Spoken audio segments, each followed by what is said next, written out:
History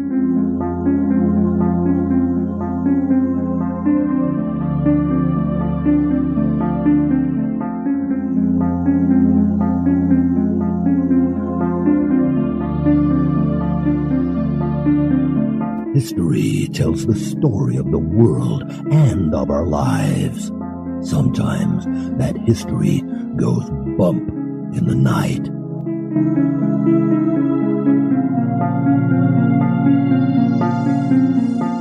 Broadcasting from the center of Oddity and the supernatural in Central Florida, it's the History Goes Bump podcast.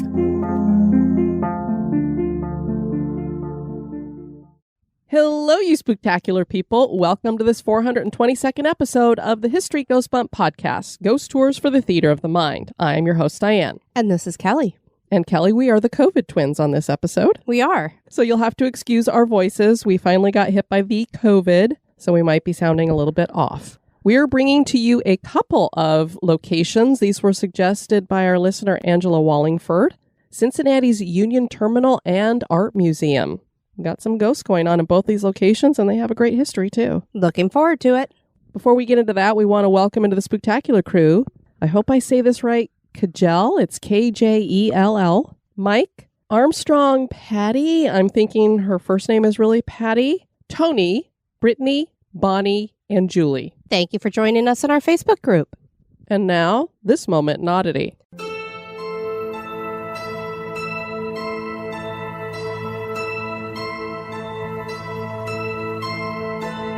The moment in Oddity was suggested by Jill Phenix Martinez. Dead Man's Hole is located a few miles south of Marble Falls in Burnett County, Texas. This is a limestone sinkhole with a 7-foot diameter opening and a depth around 15 stories deep. In 1951, a group of spelunkers from the University of Texas explored the hole. They found natural gases coming from the hole, so they had to use special breathing apparatuses. They found that the hole split into 2 arms. Imagine their surprise when they found the bones of 17 people in the bottom of the hole. There had been a large oak tree that sat here once, and it was used for hanging people. Sometimes the bodies were discarded into the hole. There was a group of zealous secessionist Texans in the area named Fire Eaters, and they killed anyone who didn't share their views. One of the men they killed was a New York-born judge named John Scott, and they dumped his bullet-riddled body into the hole. The Fire Eaters hanged a man named Adolph Hopp from the oak tree and cut his body down so that it would fall into the hole. The final body identified belonged to Benjamin McKeever, and his was a retribution killing done by the friends of a man he killed. The bag of bones retrieved from Dead Man's Hole were taken to the Burnett County Courthouse and eventually disappeared. Why they were taken to a courthouse is anybody's guess. The hole is now part of a park and is covered by a metal grate. Dead Man's Hole and that lost bag of bones certainly are odd.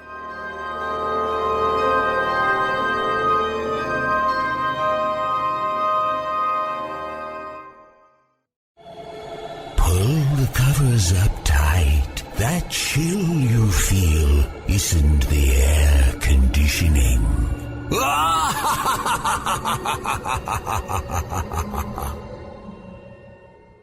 And now, this month in history.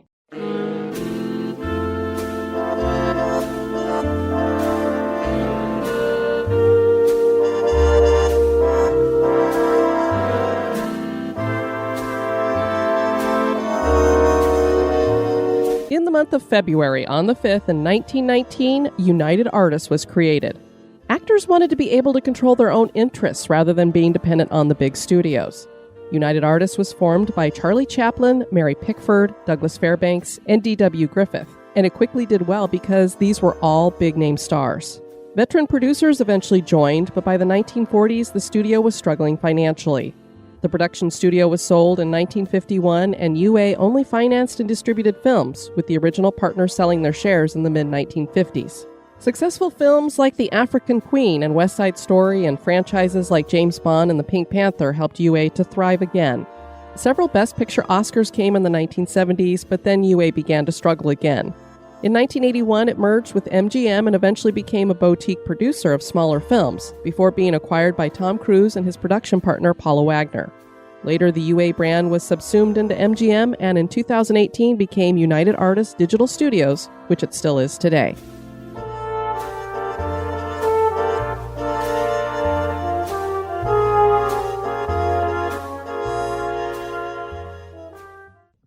Union Terminal in Cincinnati, Ohio, was one of the last great American train stations built and has the largest half dome in the Western Hemisphere. The terminal has helped tourists get around, welcomed World War II soldiers home, and now features several museums. The unique Art Deco building also served as an inspiration for the Justice League's Hall of Justice. The Cincinnati Art Museum has stood for over 136 years. Both of these locations have several ghost stories. Join us as we explore the history and hauntings of Cincinnati's Union Terminal and Art Museum.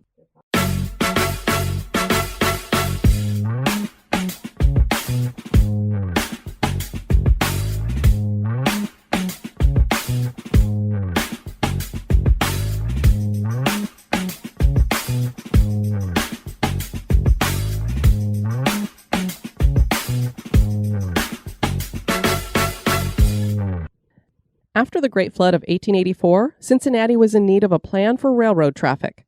The city had several stations, all of which were too close to the Ohio River, and so they were prone to flooding. Plans were delayed over the years by the Depression of 1920 and World War I, but by 1927, 7 of the biggest railroads had reached an agreement and chosen a site for their one massive terminal building. The site was in the West End near the Mill Creek. Architectural firm Fellheimer and Wagner were chosen to design the building, and they started with a Gothic-style structure, but eventually chose Art Deco. The Union Terminal Company was formed to construct the building, and that began in 1928. 5.5 million cubic yards needed to be hauled in to fill in the Mill Creek Valley. Construction was finished ahead of schedule at a cost of $41.5 million. The complex officially opened on March 31st, 1933. The terminal complex had 22 buildings covering 287 acres, with the main structure set as a T-shape with a long half dome over it and 5 floors. The main facade was inspired by the Helsinki Central Station in Finland. There are 7 limestone mullions, with 2 of them supporting a large central clock made from 52 panes of glass. Neon tubing was added to the hands, giving them an orange-red hue. Behind the mullions is a semicircle of frosted windows. There are 2 bas-relief carvings made by Maxfield Keck on each end of the arch. The north carving represents transportation, and the south carving represents commerce. 9 doors lead into a marble vestibule, and the rotunda with its interior dome that spanned 180 feet and rose 106 feet.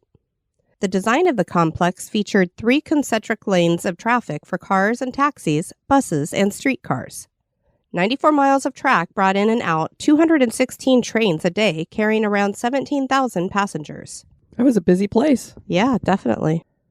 The exterior of the main terminal was constructed from steel, concrete, masonry curtain walls, and fine-grained limestone. That limestone, Kelly, includes the fossils of snails, sea lilies, brachiopods, and other organisms, and you can see them. Very cool. I would be hanging out there just so I could look at all of the limestone and see what I could find, kind of like a scavenger hunt. There is also Cold Spring Dark Rainbow Granite. The original dome was terracotta, and that was replaced with aluminum sheathing in 1945.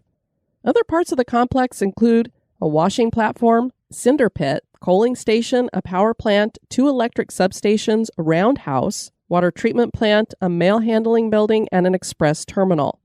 The express building was 2 stories tall with offices on the 2nd floor. This was 742 feet long and had platforms with canopies. The Western Hills Viaduct spans the rail yards and is 3,500 feet long. The interior of the terminal was very bright with lots of light and warm colors. The marble in the rotunda is 150 million years old and features fossils. There was red and yellow Verona marble and dark red Tennessee marble. The dome ceiling was plastered in yellow and orange. Everything was accented in aluminum. The flooring was terrazzo of a gray and rose coloring, divided by brass strips. The pattern flowed in such a way that it guided people to and from the main entrance and platforms. The rotunda has murals depicting American and Cincinnati history. The heating was ahead of its time, with ramps being heated and hot air venting from behind light fixtures. The rotunda had a semicircular central information desk and ticket kiosk with 18 ticket windows. There was a newsstand, tobacco shop, soda fountain, drugstore, telegraph center, a tea room, a small theater, clothing shops, and 2 dining rooms. The waiting rooms featured marble and wainscoting with zebra wood, walnut, and holly. There were connecting bathrooms that had marble walls and showers. Sounded very lush, very high budget. The train concourse was demolished in 1974.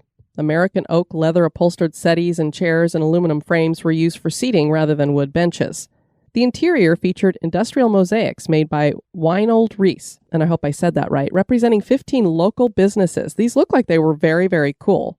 Piano manufacturing from the Baldwin Piano Company, radio broadcasting from Crosley Corp., roof manufacturing from Philip Carey Company, leather production from American Oak Leather Company, airplane manufacturing from Ernoka Company, ink making from Alt and Weborg Corporation, laundry machinery manufacturing from American Laundry Machine, meat packing from Econ and Sons, pharmaceutical production from William S. Merrill Company, printing from U.S. Playing Card Company and Champion Paper Company, steel manufacturing from American Rolling Hills, Armco, rolled steel manufacturing, Andrews Steel Company and Newport Rolling Mill, soap making from Procter & Gamble, and machine tools manufacturing from Cincinnati Milling Machine. I think they covered pretty much every kind of manufacturing you can do. Pretty much, yeah.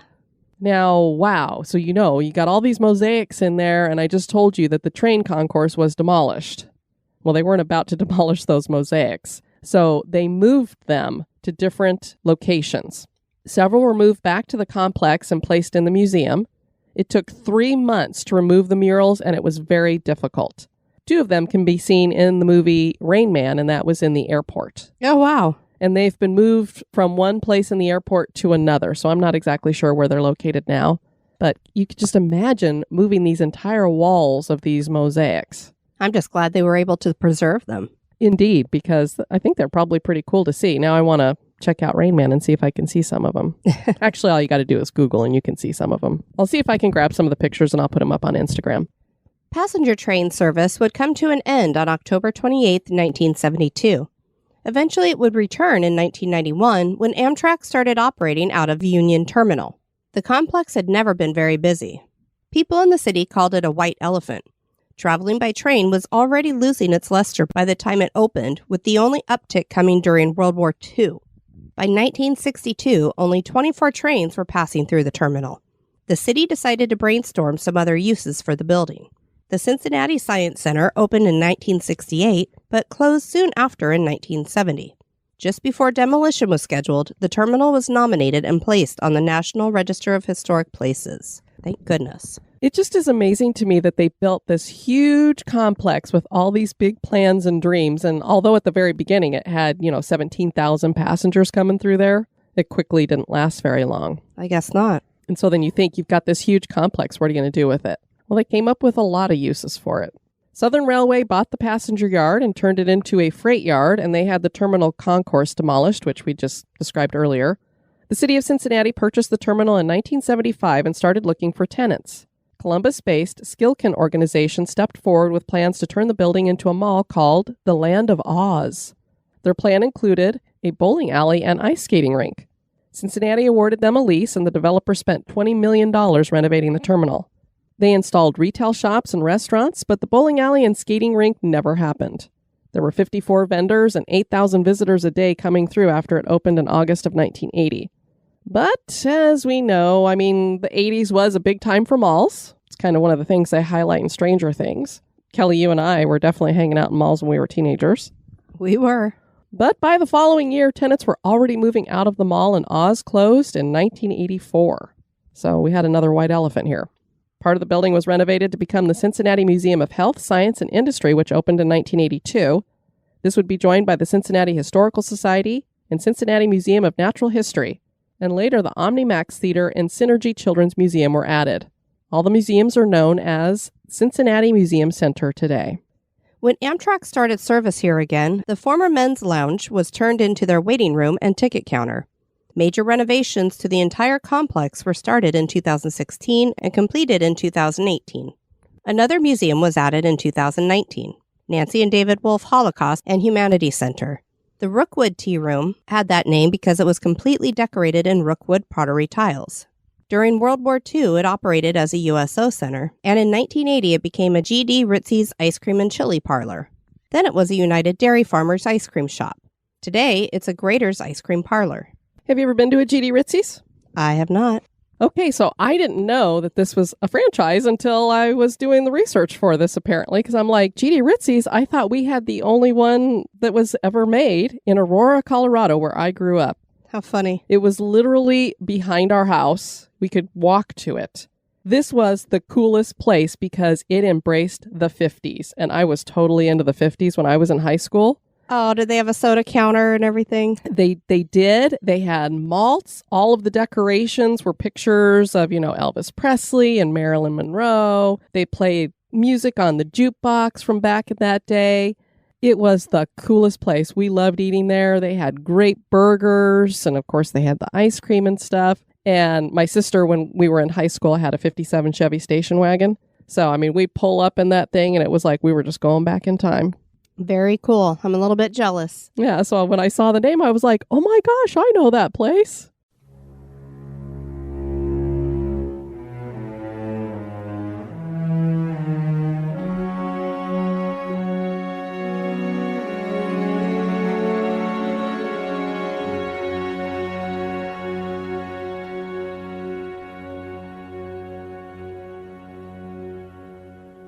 For years, people have claimed that the complex is haunted. One of the stories is connected to a World War II plane. A ghostly pilot has been seen inside the plane on several occasions. Can you imagine looking up there and going, is that a mannequin? I hope it is. Till it starts waving at you. There are mysterious sounds that seem to harken back to the war, with the sounds of people crying and welcoming back soldiers. There would have been a ton of emotion as they were sending them off to war or they're coming back from war. Absolutely. So you can imagine that being locked into this limestone constructed building. The disembodied playing of children is also heard. The most famous ghost that is here belongs to a former 50-year-old security guard named Shirley Baker. She had been working here for a year when the sound of breaking glass was heard on September 6, 1989. Shirley told co-workers that she was going to investigate and was never seen alive again. When she didn't return after a while, her co-workers went looking for her and found the broken glass, and Shirley's car was missing. Eventually, her body was found in a shallow grave in Claremont County, which I was like, oh my gosh, that's the name of our city. She'd been kicked to death. 3 men were apprehended for the murder after 2 years. Shirley's apparition has been seen roaming the hallways, and she checks the doors to make sure they're locked by rattling the doorknobs. She's spooked many of the cleaning crews.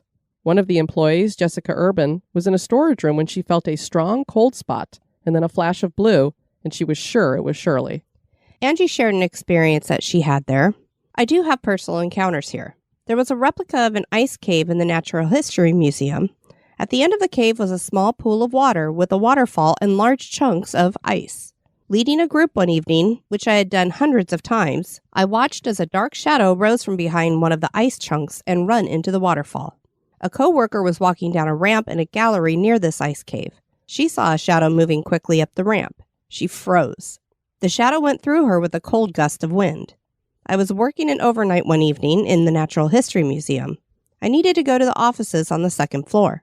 There was a big fancy event happening in the rotunda, so I wasn't able to take my normal route through the rotunda and up the elevator. I had to take the stairs, which I had only done a handful of times before. I walked out of the stairwell and into a long hall. To my left overlooked the rotunda. To my right, a lot of doors. As I walked, I mumbled that I had no idea where I'm going when a door opened. I peeked in, and it was the door I needed. I walked through saying, "Thanks, Shirley," and the door closed behind me. I later told my supervisor about this. She looked at me wide-eyed and told me that Shirley had been known to open the doors for women, but slams them on men. Well, isn't that kind of interesting? Very cool. Thanks for sharing those, Angie. And yeah, Shirley definitely has a little bit of anger towards men. Seems that way. And now a little break for a word about one of our sponsors. This episode is brought to you by Surfshark. Get Surfshark VPN at surfshark.deal/bump. Enter promo code BUMP for 83% off and 3 extra months for free. Kelly, you wouldn't go outside without pants on, would you? Heck no. Although I may or may not have done that in a Zoom meeting.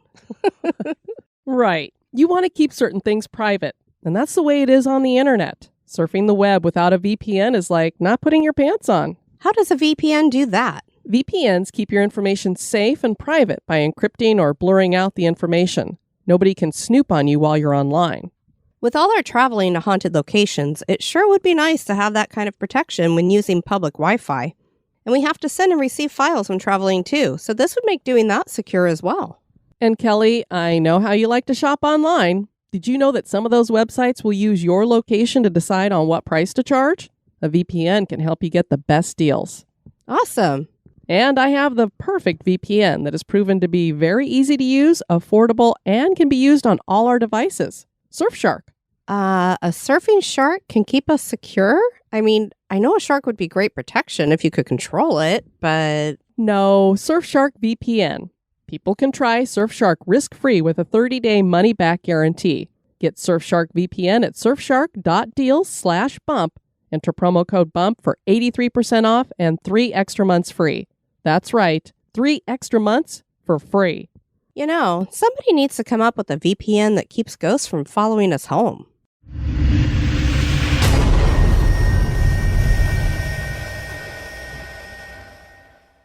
Now we have the Cincinnati Art Museum. In the late 1800s, public art museums were just gaining steam in America.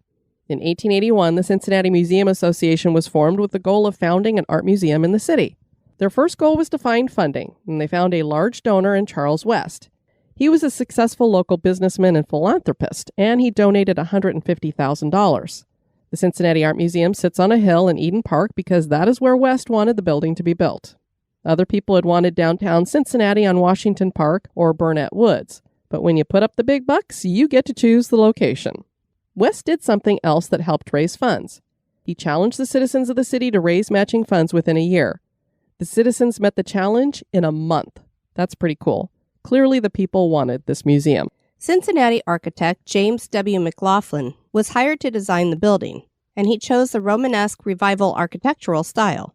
The museum officially opened on May 17, 1886, and is still open today, making it one of the oldest public art museums in the United States. The displays have changed over the years, and additions have been made to the building over the last 136 years. So many changes that it's actually hard to make out the original structure. The dome, tower, and west facade are the only original elements visible. The building was made from local blue limestone, red granite from Missouri, and Bay of Fundy polished granite makes up the columns. The windows were made from large sheets of polished plate glass, and red Akron tiles were used on the roof. They say the Bay of Fundy is a paradise for geologists, so this is some pretty cool granite to get a hold of, apparently. Oh, interesting. The area dates back hundreds of millions of years, and there's fossils and zeolites in there. There's amethyst, agate, calcite, coal, copper, jasper, all kinds of stuff going on there. Dang, I want some kitchen counters with some amethyst and calcite in it. Yeah, no kidding. The Art Academy of Cincinnati relocated to the museum in 1887, and the first big addition came in 1907 when the Schmidlap Wing was opened. This wing was named for Emma Louise Schmidlap, who was the daughter of financier and philanthropist Jacob Schmidlap. He did this as a memorial for Emma, who was killed in a train crash along with her mother in February of 1900. This addition was designed by Chicago architect Daniel Burnham in the Doric style. A corridor gallery attaches this to the main building. In 1910, the ropes wing was added because of bequeaths from sisters Eliza and Mary Ropes, and was designed by Cincinnati architects Garber and Woodward. More additions came in the 1930s with the Emery Wing, named for Cincinnati philanthropists Thomas and Mary Emery, and the Hannah and French wings were also added at that time. These were also designed by Garber and Woodward. The courtyard was enclosed, and the museum took on a more rectangular shape. That courtyard would be officially named the Alice Bimmel Courtyard in 2004 in honor of a longtime museum volunteer. Frederick H. Alms was a founder of the Alms and Dope Dry Goods Company, and his widow, Eleonora, bequeathed money for the Alms Wing in 1937, which was designed by local architects Rendiggs, Panzer, and Martin. The main entrance was moved in the 1950s, and that is the entrance that is still used today. The Great Hall was divided into 2 floors at this time as well. The Adams Emery Wing was built in 1965. A 2-year, $13 million renovation started in 1993. The Great Hall was returned to its 1886 appearance. A staircase that had been demolished was rebuilt. The first floor of the Adams Emery Wing became the Cincinnati Wing in 2003. It's dedicated to Cincinnati's art history. The Longworth Wing was opened in 2013 and named for Joseph Longworth, a significant figure in the history of the Art Academy and Museum. The Rosenthal Education Center opened in 2015. The CAM, which is what they call the museum, is part of the Monuments Men and Women Museum Network, launched in 2021 by the Monuments Men Foundation for the Preservation of Art. The collections in the museum span 6,000 years of human history and include over 67,000 pieces. This is the largest collection in Ohio. There also seems to be a collection of spirits here.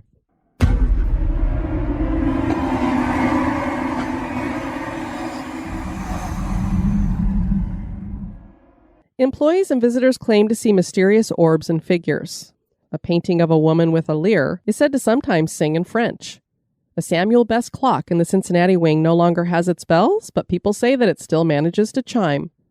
A ghost rises from a mummy displayed in the Antiquities Gallery. This usually looks like a black mist that rises to the ceiling and disappears. A storage closet above this area was used by security guards to catch a break in a nap. One day, a guard awakened to see a menacing head floating directly in front of him. He tried to get to the door, but the head kept blocking him. It took several minutes for him to escape, and he was done working for the museum. Hey, that's one way for the managers to keep people on task. I just had a total flash of Oz, the great Oz, when it's just this floating head. Oh, that's true. And isn't that interesting that the name of the mall was the Land of Oz? This is true. There is a legend that someone hanged themselves from the third-floor balcony in the main room. People claim to see this hanging figure on occasion. And the women's bathrooms have several stories, of course. In the Dutch Gallery, women with long hair feel as if someone is pulling their hair. Russell Eyrig shared stories from staff at the museum with Local Station 12 in 2019. He said, "In the Great Hall, they'll see sort of shadowy figures moving around on the staircases and on the balconies, and they kind of disappear and they move all around. I've had guards tell me about a woman that walked past them in a certain staircase when they were closing, and they said, 'Oh, we're closing, ma'am.' And then when they looked again, she was gone. Another group of people heard someone cough, and they turned around and they didn't see anybody, and all they could hear was the whispering and someone saying, 'Frank.' Don't know who they were talking about. Also, people have seen a sort of hooded figure, which many interpret to be a monk, in that room rising up and floating through the space." Russell shared a story on an interview he did with the Cincinnati Museum Center that was chilling. A security guard who worked the desk in the morning would always say good morning to another guard named Rosemary, who would walk past him in the morning. She would greet him warmly. One morning, she passed the front desk without responding to his greeting, and he wondered what was wrong. Later in the break room, he wondered aloud to the other guards, "Anybody know what is Rosemary's issue today? She walked past me this morning without responding to my greeting." The guards looked at each other, and one of them said, "Well, Rosemary died last night." Oh, my word. I would have been like, I think I might have actually peed my pants right in that moment. Museums are such fun places. There are some interesting stories connected to these two complexes dedicated to the art and history of Cincinnati.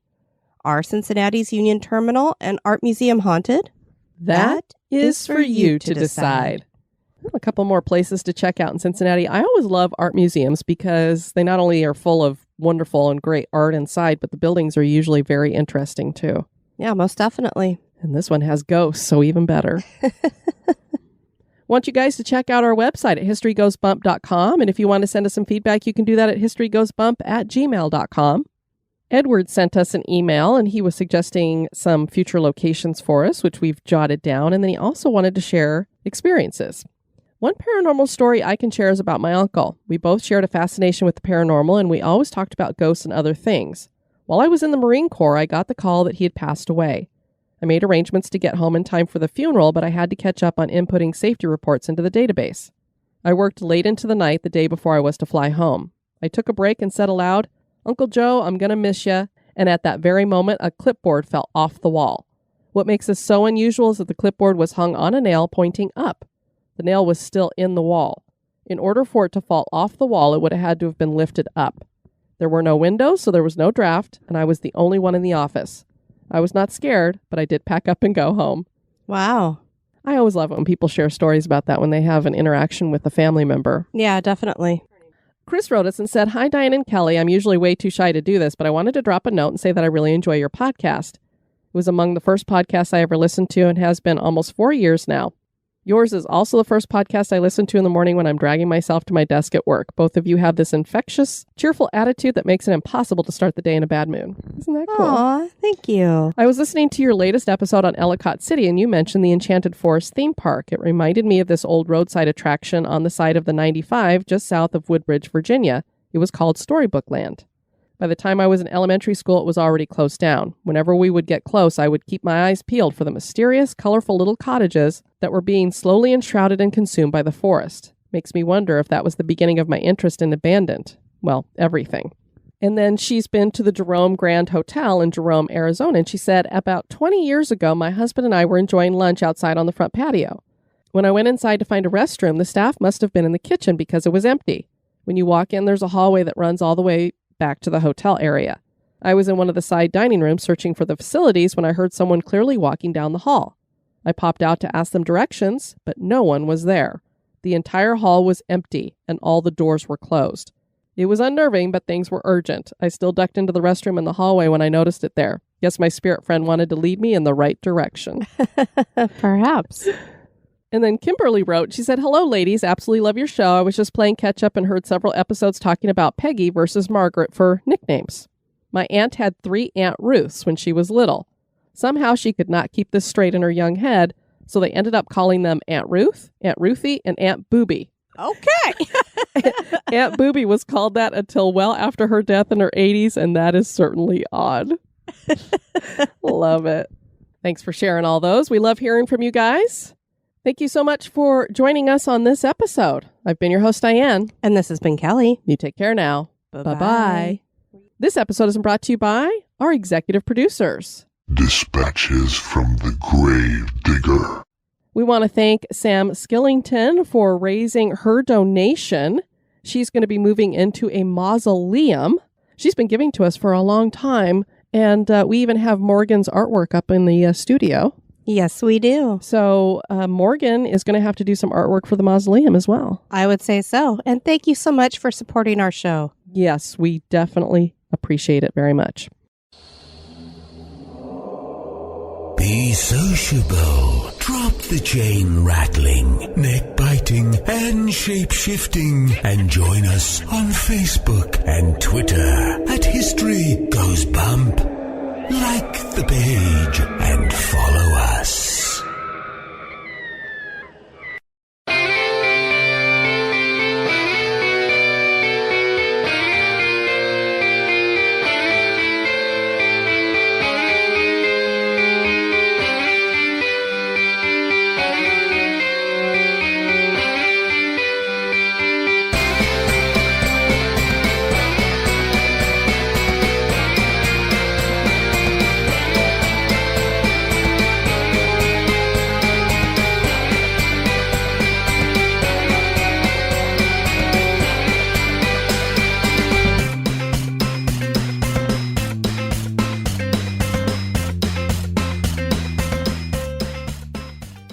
The terminal complex had 22 buildings covering 287 acres with the main storage. Nope. There are several. Nope. The interior of the terminal was very bright with lots of white. Nope. All of a sudden you started clutching at your chest and I'm like, what's going on? Spider, spider. No, it's just your hair going down your shirt, Kelly. I was clutching my pearls. Behind the mullions is a... Behind the the pattern flowed in such a way that it guided people to and from the main entrance and platforms. Gonna go on the platforms. And then a flash of blue, and she was sure it was Shirley. Don't call me Shirley. The museum? The museum. Where's my Mucinex? The Longworth ring. Ring. I knew one of us was going to end up. I knew one of us was going to end up saying ring instead of wing.